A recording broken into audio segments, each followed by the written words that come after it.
and welcome back to Book Lust. I'm Nancy Pearl. My guest today at University Bookstore is novelist Leif Enger. Leif, thank you for coming by today. Thanks for having me, Nancy. I appreciate it. Well, I have to say, your new novel, Virgil Wander, I just loved. And when I was thinking about how I would talk about the book, how I would recommend it to readers, one of the ways that I thought that I would talk about it is to say that it's really a novel about a person and a novel about a place. Oh, absolutely. Virgil is an interesting character, but he's nothing without the town of Greenstone. He relies on it. He grew up out of it in some ways, even though he moved there as a young man. Yeah. What came first for you? The thing that came first was the character. I knew I wanted to write about a man who had taken on a dying movie theater in a dying town as a young man, mostly because I met a man like that many years ago who had done this in a small town that was down in Florida. He was in his late 20s. He had, I think, leveraged himself to the hilt to buy this movie theater on Main Street in a small town, no multiplex in sight. And he had just invested himself in this dream, and it just struck me as a very beautiful thing to do. So at that point, I put that character in my pocket, and I pulled him out later when I needed him. So when you say when you put the character in your pocket, Phyllis Whitney, who wrote both children's books and adult books, wrote what I think many years ago was a wonderful book about writing. And one of the things that she talked about was that she always kept a notebook with her to keep all these things, people she ran across. And Right. Do you do that physically? Or? I do now. I did not then. Over the years, I've gradually carried notebooks more and more often because I'm afraid of things slipping through my fingers. Yeah, yeah. And what about Greenstone, the town? So we should say it's a tiny tiny town on Lake Superior. Yeah, on the shore of the inland sea, which, you know, people think of Lake Superior as a lake until they've actually been there, and then they think of it as a sea. Yeah. I had the privilege of interviewing a sea captain who had been on boats all over the world, and he was a little frustrated when he would come to Duluth on one of his freighters, and people would refer to Lake Superior. Don't call it a lake, he said. Wow. It's a sea. Greenstone is like many towns on the North Shore in that it has a long history of a boom and bust economy. Greenstone is an old mining and shipping community, like a lot of those towns are up there, or were. And even though there's still a taconite and iron ore industry on the Iron Range in Minnesota, of course it isn't what it was. The booms are fewer and further between. They don't last as long. The busts increasingly last and last. And what I think is kind of lovely and what provides a lot of the tension in the story is this inherent bind that people are in, because on the one hand, it's one of the most beautiful places you can even imagine. The North Shore is like being in a Gothic novel. There are places where the cliffs rise out of the sea and fog climbs up the cliffs and sort of encroaches over the landscape. It's just a lovely place to be. And yet, how do you make a living there? It's very difficult and increasingly impossible for a lot of people. One of the things that happens to Virgil, and this is not a spoiler because it happens in the first chapter, is his life really gets totally upheavaled, which I know is not a word, but and he finds himself very changed by that experience. Yeah. Do you think that's something? I mean, when I read that, I thought, I'd like that to happen to me. I mean, to sort of have this whole, you know, like you got a car? Right. You know, to start anew, and that's what he was able to do in a way. Yeah, and what's interesting is, basically the book took forever because I wrote it twice, and the first time I wrote it, I was writing in third person. I was shifting points of view. And one of my characters was this theater owner, but I wasn't writing it in his voice. And then when I had 400 pages and I felt that the book was largely inert, and the sentences were like dead on the page, Nancy, it was so discouraging. At about that time, my oldest friend in the world was in a car accident, and what happened to her was that she lost her adjectives. She suffered a minor traumatic brain injury, which seems like a very strange, how can it be minor and traumatic? But she lost like her physical balance. She suddenly found that she was without certain pockets of personal history. People would meet her on the sidewalk and say, "How are you doing?" as if they'd known her all their lives, and turned out they had. But as things came back, part of what came back gradually was her parts of speech. Her adjectives returned slowly. And what struck me as kind of lovely about that was that then that gave her a chance to discover the world kind of over again, and to start some things from scratch that maybe she wanted to start from scratch. And in fact, she did. And that seemed like a really lovely way to do a character, because every character needs an arc. And if your arc is one of recovery and reconnection and rediscovery, that's a beautiful way to get to know a town. So I threw away the 400 pages and did it again in first person with a new character, with a new name, Virgil Wander. And I felt that it worked well, and from there on the book became much easier to write. So in the one that you were doing in third person, the movie owner wasn't named Virgil Wander? No, his name was Roy. Roy, oh, very different. Yeah, very different. He was a different character. He had things in common, but Virgil proclaimed himself right away. And I didn't throw away the 400 pages until I had written the first 3 chapters or so of Virgil, and then I knew it was sustainable. Yeah. And you know what that's like, Yes. when you strike the vein and then you just want to stay with it. Yes, yeah, and I think so much of it, I mean, there's so much in this novel, and so many wonderful characters, some of whom you just meet for a little while, but they become so real to you. They're you're not a judgmental writer. I mean, I get the feeling that even the people who maybe do things that you wouldn't have wanted them to do. Oh, the thing is, I mean, here's something I learned when I was reporting for NPR. You hear about a person and you read what they said in the newspaper, and then you get sent to interview them, and you say, I'm kind of intimidated by this because I know I'm not going to like this person. I'm probably on the opposite side of everything from this person. And then you get there, you listen to them for 5 minutes, and you say, "Oh, I actually like you quite a bit." Yeah. And that happened over and over, and that happens with fictional characters too. I'm not good at just writing people who are mouthpieces for a point of view with which I disagree. Right. Because once I just start to kind of listen to their voices, and they all have different voices, then I find that I'm kind of on their side. And I think we owe our characters a default position of love. I think if we love them, then we can write them fully and fairly.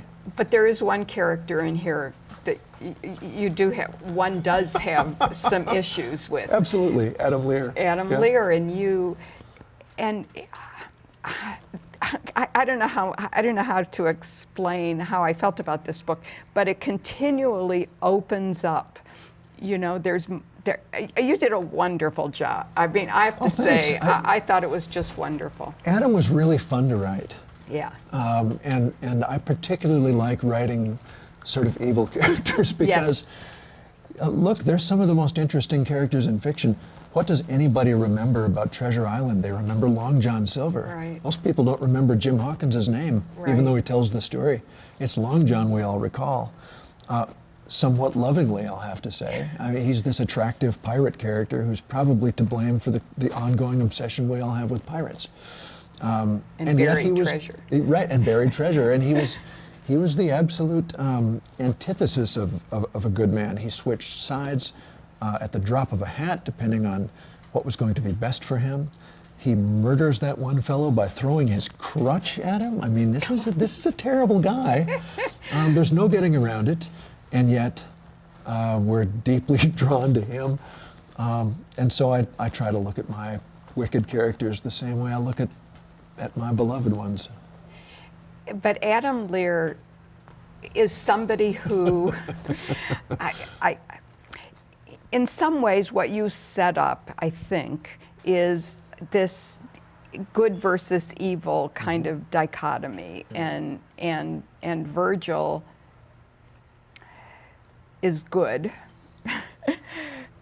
I think, and Sure Adam is evil and represents. Charming, I mean, I'm like stunned. I can't charming even wickedness in all its forms, I think, you know. Yes.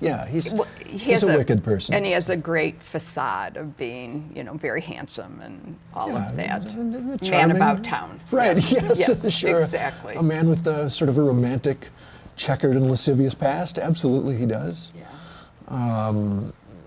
But I think for all that it's worth having him around. I think we need some people like that around just to remind us of what we can become. Yeah. Everyone has the capability. It seemed to me, reading the book, that you had so much fun with the names of the characters. Oh, absolutely.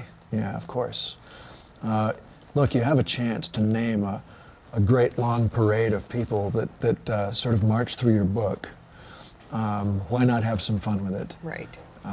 So I loved Virgil Wander. Right. I loved that name. Yes.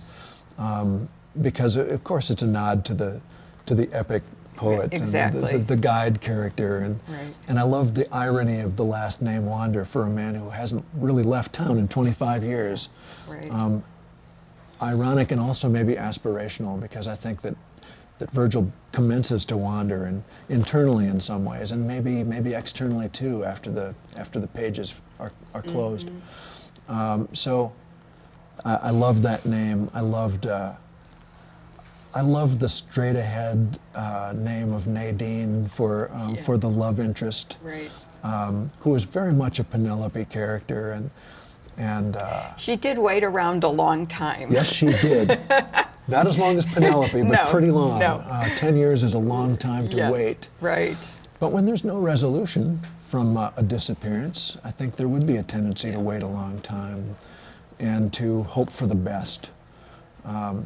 Maybe that's my favorite thing about most of these characters, is they're hoping for the best. It started out as a book in which one man gets a second chance, but because he's at the center of everything in Greenstone, that propensity for the second chance seems to spin off into everyone else's orbit as well. So a lot of people get second chances Including in the this story. town. Including the town, Right. which was a nice surprise and something I didn't really see coming. And late in the manuscript, Robin said, everybody in this town gets a second chance, don't they? I said, almost. Get to the end. Right. Get to the end. Not everyone, but most. Yeah.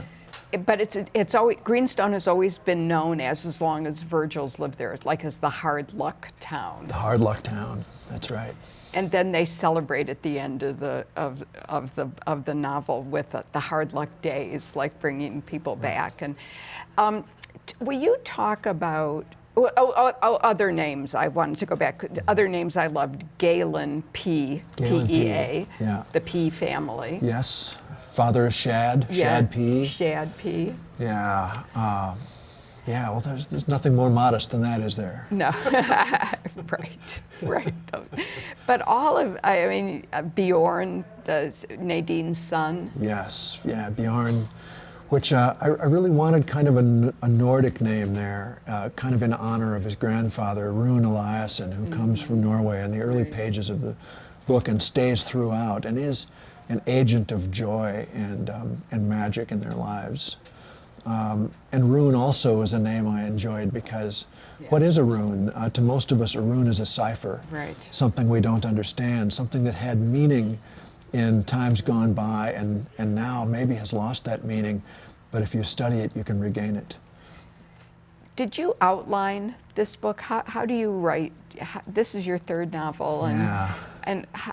Has your process changed from Peace Like a River to this one, or what do you? Not really. It's just gotten slower. No, I don't outline. I've tried, but my outlines end up to be useless because the story takes a turn I didn't see coming, and then my outline is for naught. What usually suffices for an outline for me is 4, maybe 5 things that I'm aiming at, that will happen, that will spin the action in a new direction. And even those are pretty vague, but I do like knowing that I'm writing toward a set of goalposts, and that when I reach those, there can be a little bit of a spin and go off in another, just because as a reader, I like to be surprised occasionally. I like to know that it's not just going to be one note. I like dynamics and mood, and so that's what I try to do when I write too. But no, outlines, I'm afraid, don't work well for me.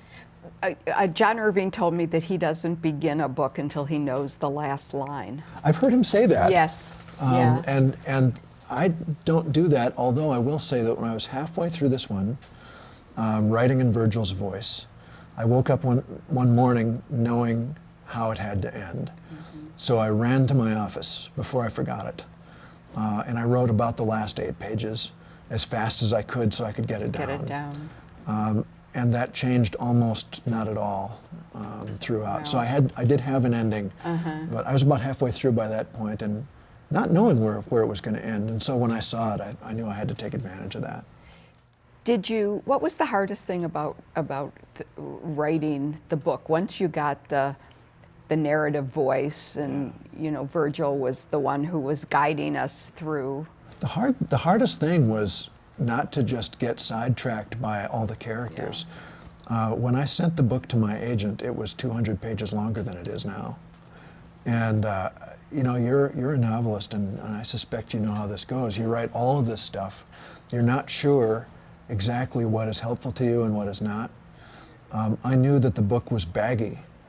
There were entire subplots that once the book had sold to Grove Atlantic, I talked to my editor and said, help me know what we can lose. Yeah. I need editing. Yes. I love editing. Yep. Editing I agree. is our greatest tool as writers. Yes. Yeah. And so my editor, Elizabeth Schmitz at Grove, helped me to see what was strongest and what we might be able to excise. So yeah, because I'm very vulnerable to hijack. When I'm writing, if something comes along that just entrances me, it may not be entrancing to other people. Although I have to say, I probably could have read 200 more pages of those characters, because I love being kind of sidetracked. For me, in a novel, it's always about the characters. Yeah. And less about the plot. Well, I'm glad to hear that, because I've had people say, boy, there's not much plot here. That's probably true, but I think that it is a character-driven book, and it's world building, and that's the hard part for me, is just knowing where to actually draw the boundaries around the world that I'm building. Right. Do you think about using those characters? Do you think about returning to Greenstone and using those characters? I don't think I'm done with Greenstone. I've been making notes for a couple of other novels, and one of them is Greenstone is definitely back in the story, because I don't feel like I'm done with them. I don't think I'll write another one from Virgil's point of view, but there are a lot of good stories in Greenstone. Someone asked, were you tempted to write this as a novel in stories, like Olive Kitteridge or something like that? And when I was reading Olive Kitteridge, after I was done with this, I thought, wow, this wouldn't have been a bad way to tackle Greenstone, because there are a lot of interesting people there, and I have the sense that they have lives beyond the pages. But I didn't think of that, because remember John Gardner, who wrote On Becoming a Novelist and then many good novels besides? He liked to talk about the successful novel being a vivid, continuous dream. And once I was on the vein of the way Virgil sounds when he's narrating, I knew I had to stay with it. Right. And because then it was vivid, it was continuous, and it was dreamlike. I was afraid that if I went back to a format where I was switching around, it would derail the reader and take them out of that reality. And I think that the notion of Virgil as the guide through Greenstone and through this particular period in his life and the people who surround him, that would have been lost. I loved Olive Kitteridge, and I was on the Pulitzer fiction jury the year that won. Wow. And it was my favorite, personally, I bet my that was favorite fun, book but we of can the talk year. about that yeah, later. it was great fun. It was great.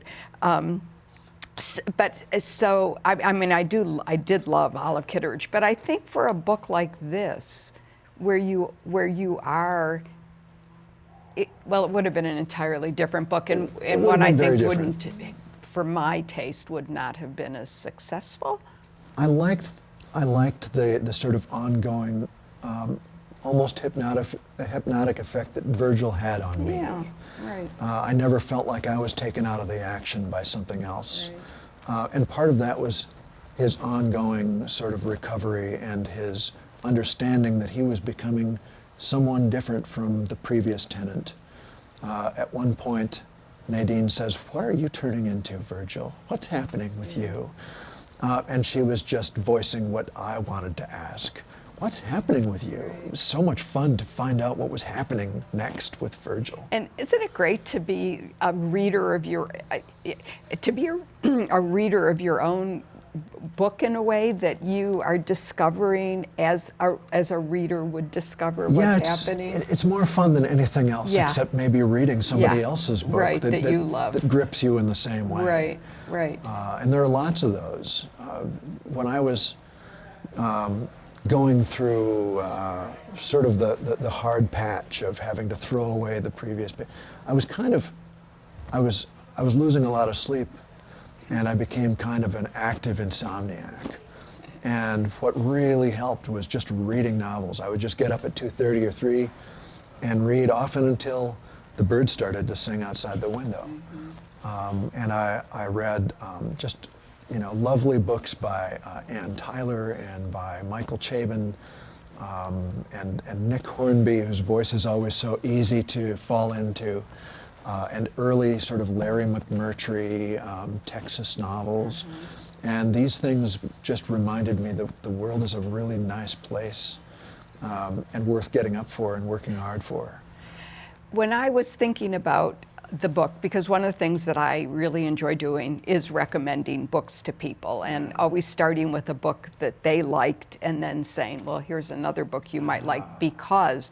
And I was thinking of what authors, what I would recommend. And one of the authors that I would recommend for the many people who have loved and will love Virgil Wander is Michael Malone, the early Michael Malone, who wrote a book called Handling Sin, and his later ones I think are not to my taste, but the earlier ones are absolutely. I don't think I've read Michael Malone. Well, you have to do the early ones, and they've just been republished by Source Books, who has reissued those, but not the later ones. Don't do the later ones. I'll take a look for those. But Handling Sin has the same joy, I think, of his characters. I just gravitate toward books that are joyful, and the thing about that is, and maybe this is true for Michael Malone as well, it's not that means that you have to be nostalgic, or that you have to be afraid of sadness. Most of my favorite books look right at sadness, and they look into the black glass or the obsidian, and they find that light or that shimmer that is down inside of them, and they allow it to come out. In some ways, it's like I'm not smart enough to know why it's true, but I'm happier after I listen to B.B. King than before I listen to B.B. King. The blues are an uplifting experience, and sad books can also be an uplifting experience. So what's a sad book that you, or a book that you? Oh, well, I think Dinner at the Homesick Restaurant by Ann Tyler is for me a kind of an ultimate sad, uplifting book. A great story with that great idea inside of it that I kind of borrowed from for Virgil. And the idea being, you remember this, the idea of a restaurant where people gravitate to because they are famished and they don't know what it is that they need. Yes. Maybe they need the mac and cheese, maybe they need the beef steak, whatever it is, they're going to be made whole by what they receive at the hands of Yes. this Yeah. homesick restaurant.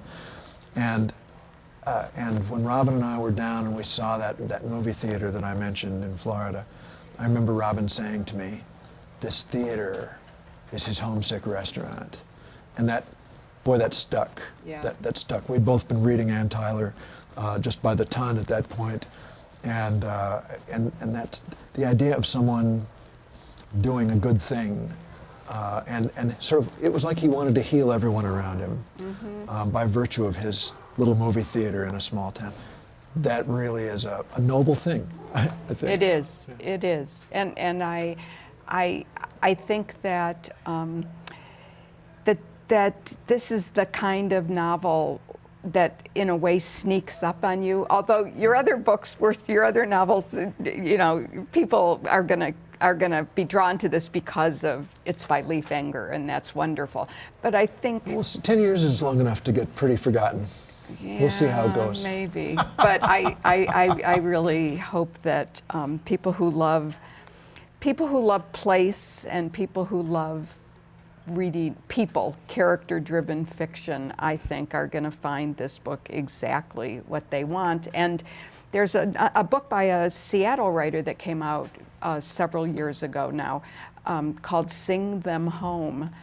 By a writer named Stephanie Kalis. Oh yeah, I love Stephanie. Yeah, have you read? That's you know, that's Minnesota too. That's the one book of hers I have yet to read. It's on my shelf, however. Yeah. Oh, yeah. She's a terrific writer. I love Stephanie. And I think that what she did in that book, which is about sadness and family and coming home and loss, and I think that that has the same joy and wonderful use of language as Virgil Wander does. Thanks. That's high praise. I will take that. Thank you. And the last thing that I want to say is that as Virgil gets these adjectives back, I just want to compliment you on your adjectives, which are absolutely wonderful. And I tweeted yesterday a sentence, one of my favorite sentences in the book, which is right at the beginning, where you talk about something like he had the heartening look of an athlete the aging athlete defeated by pastry. Yes, he had the heartening bulk of the aging athlete defeated by pastry. And I thought heartening just made that sentence. That's what I said in my tweet. Oh, thank you. That's delightful to hear. When I was with NPR, my adjectives were regularly removed by my really capable and fearless editors. Right. And I appreciated that, and I understood that made better journalism. But now that I'm writing fiction, I've got a place to put them. Yes, yeah, and adjectives, I think adjectives and adverbs are being downgraded, I think, these days in a way. But at least in fiction, we can have them. We can still have them there. Yes, yeah, we're careful about them. Right. Yeah. Well, Leif, I want to thank you again. This has just been such a treat for me. And me too. Thanks so much, Nancy. You're welcome.